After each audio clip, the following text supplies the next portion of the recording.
সুন্দরবন গিয়েছি আর বাঘ দেখব না, তাতে তাই কি হয়?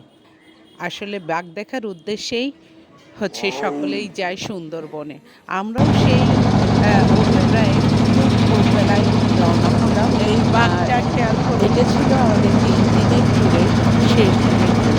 আমরা এই বছর এই বাঘের পা পরে আমরা শুনেছিলাম যে এখানে বাঘদের দেখা গিয়েছিল।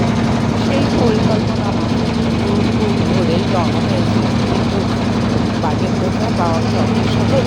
এখন আসলে ঘোরার সময় কম বিভিন্ন জায়গা কম থেকে ভাগ্যবানরাই আছে টুরিস্টরা যে বাঘ দেখা পায়। আসছেন আমরাও সুন্দরবন করতে। জানি এই যে দেখেন কত মানে সেই অভিপ্রায়ই রওনা জাহাজ, হয়েছিলাম। সূর্য, কুয়াশা, টুরিস্ট, জাহাজ সব মিলে সূর্যটা খুবই সুন্দর ছিল। অবশেষে বাঘের দেখা মিলল।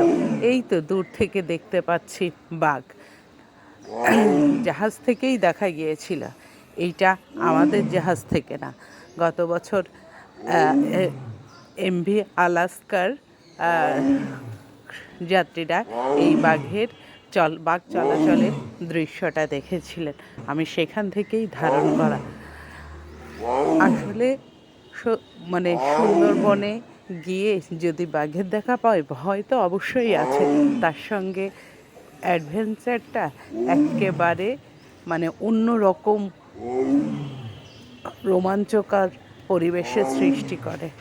তাই এই যে দূর থেকেই দেখা গিয়েছিল, আর বাঘের গর্জনও শোনা যাচ্ছিল। তাদের চলাচলের সময় নিজস্ব যে শব্দ, সেটা তো থাকবেই।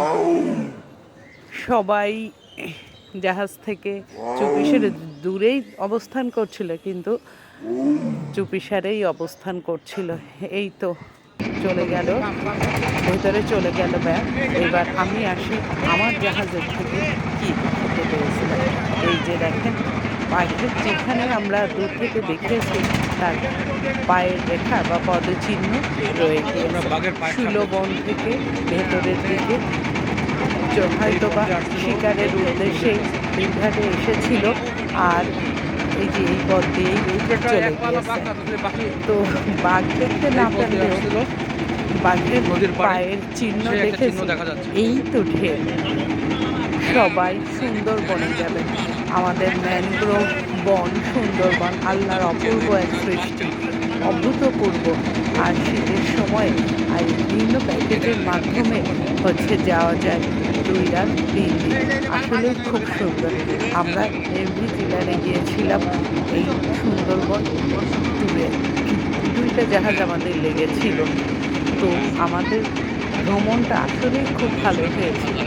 আর এই যে আমরা তো সবাই খুব এক্সাইটেড, বাঘটা দেখতে না পেলেও বাঘের পদরেখাটা দেখতে পেয়েছি। আর এই যে একদম বনের কোল ঘেঁষে আমরা যে চলে গিয়েছি, আর বিভিন্ন বাঁকে বাঁকে বা খালের মতো